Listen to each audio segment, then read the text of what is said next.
Hello mga Koreans! So, ayan, i-share ko pala sa inyo kung ano nga ba yung na-monetize sa aking Facebook. Ayan, nakikita nyo yan. Ayan, ang na-monetize dito sa aking Facebook ay ang stream ads. Ayan mga Koreans. So, yun, no?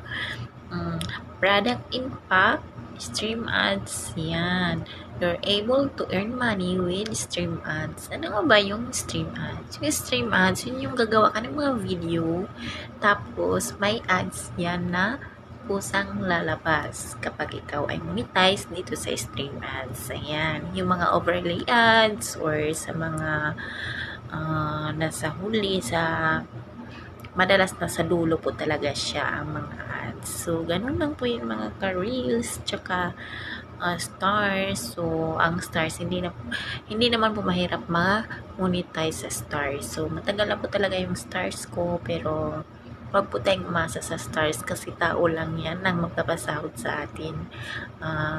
Kung ako sa inyo, kung nakapagsimula na kayo, tingnan nyo yung inyong dashboards kung na-meet nyo na yung requirements nyo.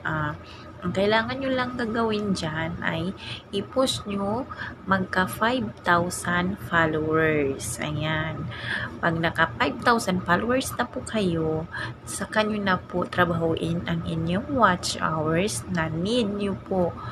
Kung hindi po kayo sikat, katulad ko, ayan, need nyo po 16 hours a day. Ayan, kailangan nyo pong makuha yung 16 hours a day para 16 times 60 ay makukuha nyo po talaga yung 1,000 watch hour. So, 1,000 times 60, 60k minutes. Ganun lang po yun. So, bali, kikita po tayo dito sa pamagitan po ng ads. Pero, hindi naman kalakihan, pero kapag narabaho mo talaga siya, masipag ka magawa ng video, tapos madaldal ka na parang mga guro, parang teacher, ayan, magdaldal ka na magdaldal, basta okay lang kahit hindi malaki ang iyong kikitain, basta for me,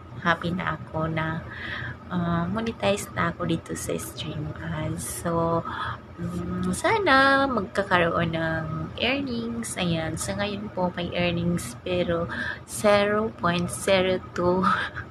dollar pa lang. So, maybe soon, malay mo, tataas pa ang aking earnings.